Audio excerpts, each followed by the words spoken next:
د کمې زنانې چې ویښتان ښکاره وي او دغه لمونځ کوي دغه لمونځ یې صحیح نه دی، دغه لمونځ یې جایز نه دی.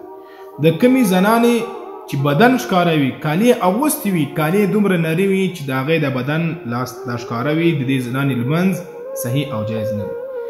نن زموږ دغه معاشره، دغه زموږ رواج دا د چا طرف ته روان دی، یعنی ټوټل دغه زموږ چې کومه معاشره ده دغه د مشرکینو د لباس و طرف ته روانه ده، دغه د کفار د مغرب د رواج و طرف ته روانه ده. ولې وجه څه ده؟ په موږ پر عقل باندې شیطان دومره غالبه سوی، موږ په دې خپل زړه کې شیطان ته دومره ځای ورکړی چې نن موږ په اسلامي لباس باندې شرمیږو. نن دغه پلار نه دی، پلار دغه د خپل لور و دې لباس ته کتلی سي مخامخ نسي کتلی، لیکن په کورو کې خویندې، میندې، د زنانې، لورانې دغه ټوله دغه لباسونه د کفارو د مشرکینو لباسونه اغوندي، نه پلار غږ کوي، نه ورور غږ کوي، نه د کور مشر دې باندې څه وایي. ولې دا دومره بېغیرته ولې جوړ سو؟ ولې پر دې باندې څه ونه وایو؟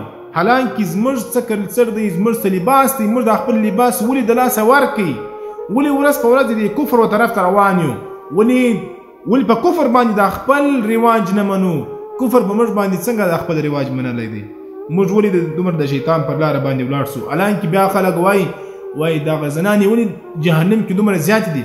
نبي کریم صلی الله علیه وسلم وفرمایل ما په جهنم کې تر ټولو سخت عذاب د بې حیا ښځو ولیدی.